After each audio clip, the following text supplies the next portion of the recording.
Então, boa tarde. Agora a terceira parte, né, do nosso vídeo, né? O segundo vídeo a gente foi até o momento que surgiu o PKK.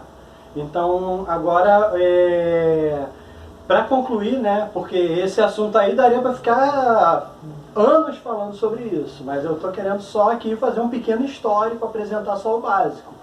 Então, vou concluir da grande mudança que teve no PKK, como ele começou, qual foi a grande mudança e por que existe a região autônoma curda no Iraque. Então vamos lá.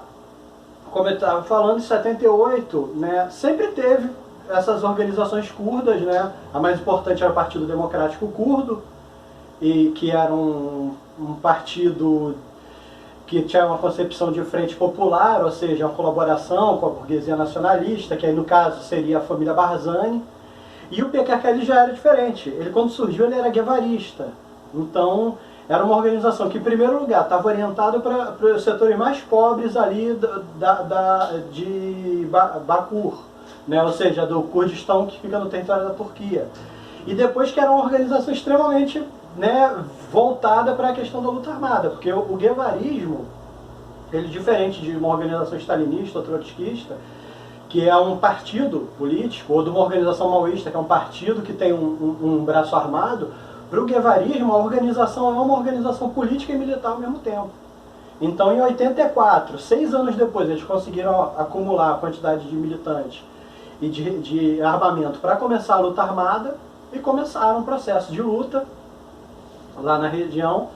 E apesar que eles interviram na Turquia principalmente, mas eles tinham intervenção em todas as regiões ali onde os curdos estão divididos: Turquia, Iraque, Síria e Irã.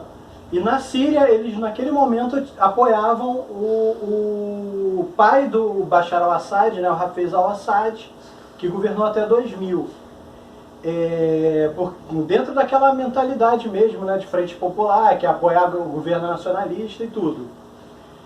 Mesmo que na Síria também tivesse acontecido, assim como aconteceu lá na Turquia, né, aquela proposta lá de arabização do território, de transferir a população árabe para os curdos ficarem em minoria, assim como a gente falou no outro vídeo da lei de reassentamento que teve na Turquia. Então eles tiveram muito sucesso nessa questão da luta armada até o começo dos anos 90. No começo dos anos 90, né, com o fim da União Soviética, e teve um retrocesso em várias organizações que dependiam ideologicamente, algumas até materialmente, do apoio, né, da União Soviética e dos países do leste europeu, eles começaram a recuar muito. Então eles passaram a entrar numa crise, né? Em 99, o Öcalan é preso. Ele está há 21 anos preso, né? E até uma das campanhas, né, do movimento de libertação curda é para libertar o Öcalan.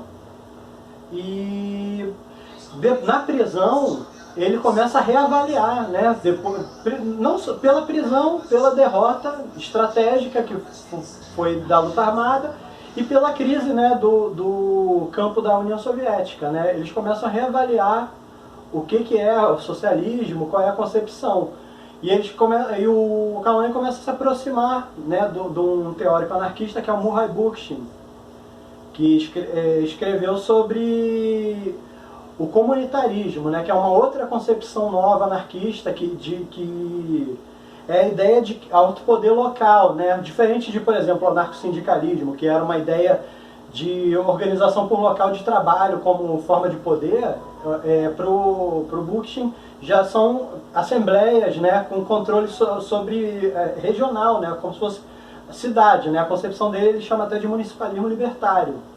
E ao mesmo tempo ele passa a fazer uma crítica, né, ao patriarcado, que era uma coisa que era muito, já existiam algumas críticas, né, mas era muito incipiente, era dentro daquela visão marxista-leninista.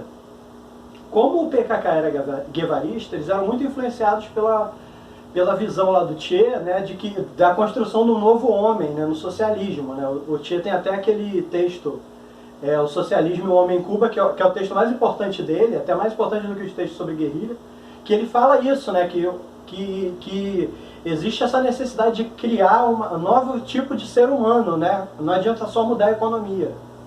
E aí o PKK passou por uma transformação né, a partir de 99, e que eles incorporaram esses temas, né, o tema da libertação da mulher.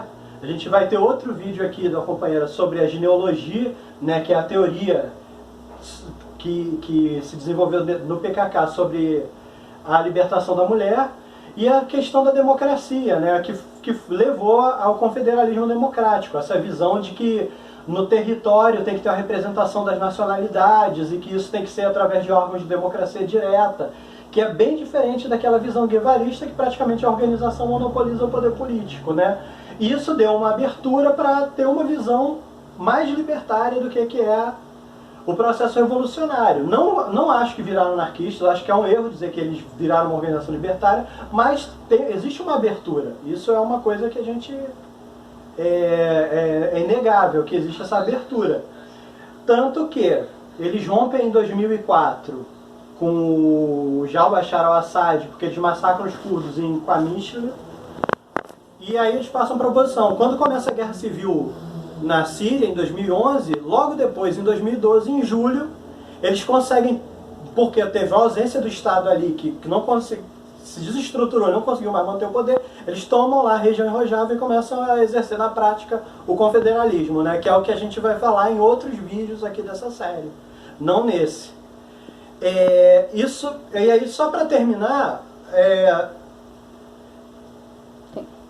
Oi? 6 minutos. 6 minutos? Então tá. Só para terminar aqui, só para fazer um adendo, existe também a região autônoma curda no Iraque também, que é ainda governada pela família do Barzani.